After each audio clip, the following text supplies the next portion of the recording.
আমার পাশে বেশি দূরে না, মনে করেন 30-40 হাত দূরে বাংলাদেশের লামাজাবিদের সালাফিদের যতগুলো মার্কাজ আছে তার ভিতর বড় একটা মার্কাজ হলো জামিয়া মোহাম্মদিয়া যাত্রাবাড়ি। জুমার নামাজের পর তারা ফ্রি কিছু বই বিতরণ করে। বইয়ের নাম কি জানেন? কোরআন সুন্নাহর আলোকে দেওবন্দি আকীদা, লেখক মৌলানা রফিকুল ইসলাম MM। তো এই বই তারা সাধারণ মানুষের কাছে ফ্রি বিতরণ করছে। এই বইয়ে এই লামাযহাবী রফিকুল ইসলাম MM আমাদের আকীদা নিয়ে এত বেশি মিথ্যাচার করেছে, যদি বাংলাদেশে খেলাফত থাকতো তাহলে আমাদের আকীদা নিয়ে মিথ্যাচার করার কারণে ওরে 80টা দুর্রা মারা হতো। তার কারণ হলো আমার লেখা বইয়ের মধ্যে রেজাউল করিমের পীর সাহেব চরমনাই সাহেবের ব্যাপারেও আমি কিছু গুমর ফাঁস করছি। এই পীরের গুমর ফাঁস করছি আমার লেখার মধ্যে, এই জন্য তিনি আমার প্রতি ক্ষিপ্ত। আশরাফ আলী থানভীর ঘটনাবলী থেকে একটি ঘটনা শুনে আমার বইয়ের 36 পৃষ্ঠা এটা লেখা হয়েছে, খুব মনোযোগ দিয়ে শুনবেন। এই রাবিয়া বসরি নামে একজন ব্যক্তি ছিল। এই রাবিয়া বসরি সম্পর্কে তিনি বলতেছেন, রাবিয়া বসরির জন্মগ্রহণ আসছিল 7ম শতাব্দীর দিকে। 7ম শতাব্দীর দিকে রাসূল সাল্লাল্লাহু আলাইহি ওয়াসাল্লামের মৃত্যুর 150-200 বছর পর এই রাবিয়া বসরি তিনার সম্পর্কে লিখতে যাই আশরাফ আলী থানভী ওয়াজ করছেন, আর এটা তারা সংকলন করছেন আর অনুবাদ করছেন মিজানুর রহমান কাশিমি। তারা লিখছেন যে রাবিয়া বসরি এর ইন্তেকালের পর কবরে ফেরেশতারা প্রশ্ন করলো, মান রব্বুকা, তোমার রব কে, মান দীনুকা, তোমার দিন কি? জবাবে রাবিয়া বসরি বললেন, তোমাদের প্রশ্নের উত্তর আমি পরে দিচ্ছি, তার আগে তোমরা আমার প্রশ্নের উত্তর দাও। আচ্ছা, এবার আমি আপনাদেরকে বলবো, পৃথিবীতে কি কোনো মানুষকে এত বড় ক্ষমতা দেওয়া হয়েছে?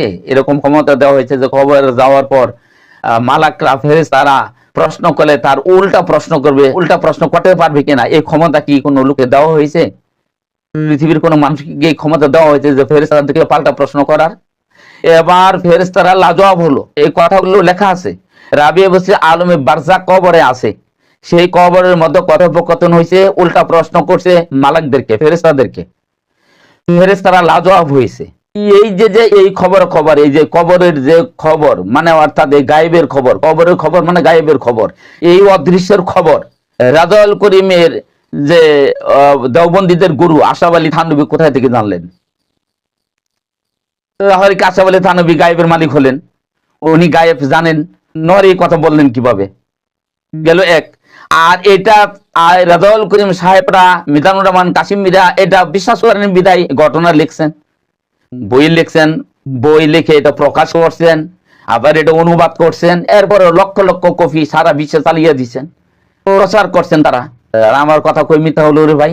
আমি তো মানুষকে ধোকা দিলাম না, আপনারা তো ধোকা দিচ্ছেন, ধোকা দিয়ে মানুষকে বোকা বানাচ্ছেন, এই সাধারণ মানুষদেরকে বিভ্রান্ত করছেন। আপনাদের আকীদা তো নষ্ট আকীদা, শিরকি আকীদা, এগুলো থেকে তওবা করুন ভাই। ঝগড়া করেন কেন? গালি দিয়ে লাভ কি? গালি দিয়ে তো কোনো সমাধান হয় না।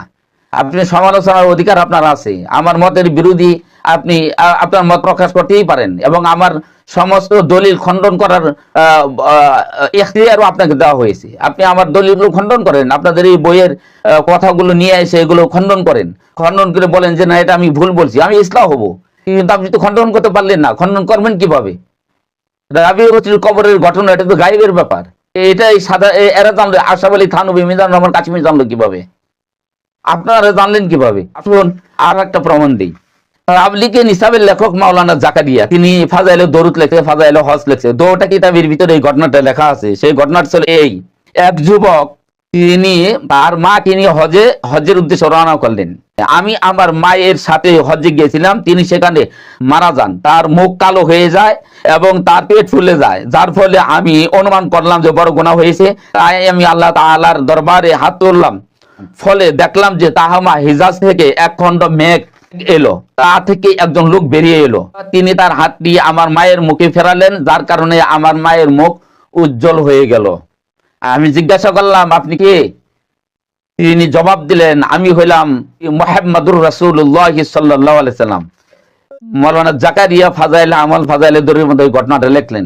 আসেন, তাহলে এই যে একটা ছেলে বিপদে পড়লো, তার মা মারা গেল, চেহারা কালো হয়ে গেল, এই পৃথিবীতে এই অবস্থায় রইলো, আল্লাহ রাসূল সাল্লাল্লাহু আলাইহি সাল্লাম আলেমে বারজাক কবর থেকে, মদিনা থেকে, কবর থেকে আলেমে বারজাক থেকে এই গায়েবের খবর কিভাবে জানলেন? আপনার এই আলোচনা দ্বারা, এই বইয়ের দ্বারা, তাবলীগে নিসাবের লেখক জাকারিয়ার এই ছাড়া এটা দ্বারা প্রমাণিত হয় যে আপনারা বিশ্বাস করেন রাসূল গায়েব জানে, নাহলে গায়েব না জানলে তার মা অসুস্থ হয়ে গেছে, এরপরে মারা গেছে, চেহারা কালো হয়ে গেছে, এই তথ্য এই খবর আল্লাহ রাসূল না জেনে তো আর যাইতে পারেন নাই। তাহলে আল্লাহ রাসূল সাল্লাল্লাহু আলাইহি ওয়াসাল্লাম জানছেন তারপরে গেছেন, তাহলে গায়েবের মালিককে আল্লাহ রাসূলকে বানাইলেন কিনা? আল্লাহ রাসূল সাল্লাল্লাহু আলাইহি ওয়াসাল্লামের সবচেয়ে আদরের কলিজার টুকরা নাতি যখন কারবালার ময়দানে শহীদ হলো, তখন আল্লাহর রাসূল সাল্লাল্লাহু আলাইহি ওয়াসাল্লাম জানতে পারলেন না, তখন মেঘের সাহায্যে তিনি সেখানে পৌঁছতে পারলেন না। পৌঁছে গেল আপনাদের এই একজন একজন সাধারণ ব্যক্তির জন্য আল্লাহ রাসূল কবর থেকে উঠে পৌঁছে গেলেন। এই গেল একটা দিক, গায়েবের খবর জানলেন। তাহলে বোঝা গেল গোটা পৃথিবীর মানুষের খবর আল্লাহ রাসূল জানেন। আস্তাগফিরুল্লাহ। অথচ আমরা জানি রাসূল সাল্লাল্লাহু আলাইহি ওয়াসাল্লাম খবরে সাহিত্য আছে, তিনার দেহ কিয়ামত পর্যন্ত অক্ষত থাকবে, মাটি স্পর্শ করবে না, আর উম্মতেরা সালাম দিলে সালাম মালাকরা পৌঁছিয়ে দিবে। তাহলে সেই আল্লাহ রাসূল সাল্লাল্লাহু আলাইহি ওয়াসাল্লাম উঠে আসতে পারবে, উঠে আইসে হাজির হয়ে যাবে। আপনারা না বলে হাজির নাজির বিশ্বাসী না? এটা কি করছেন? এই যে এখানে বলা হয়েছে ওই ছেলের বিপদে তিনি হাজির হয়ে গেলেন, তার মানে আল্লাহ রাসূল নিজে স্বয়ং তার সত্তা নিয়ে হাজির, তার সশরীরে হাজির। আস্তাগফিরুল্লাহ। তাহলে আপনার মধ্যে আর বেরেলবির মধ্যে পার্থক্য রইল কোথায়? অথচ বেরেলবিদেরকে আপনারা মন্দ বলেন কেন? আপনার আর বেরেলবিরা তো খালাতো এবং মাসিতো ভাই। আপনারা বেরেলবিরা বললো ধূস হয়ে যায়, আপনারা বললো ধূস হয় না, এটা কেমন কথা?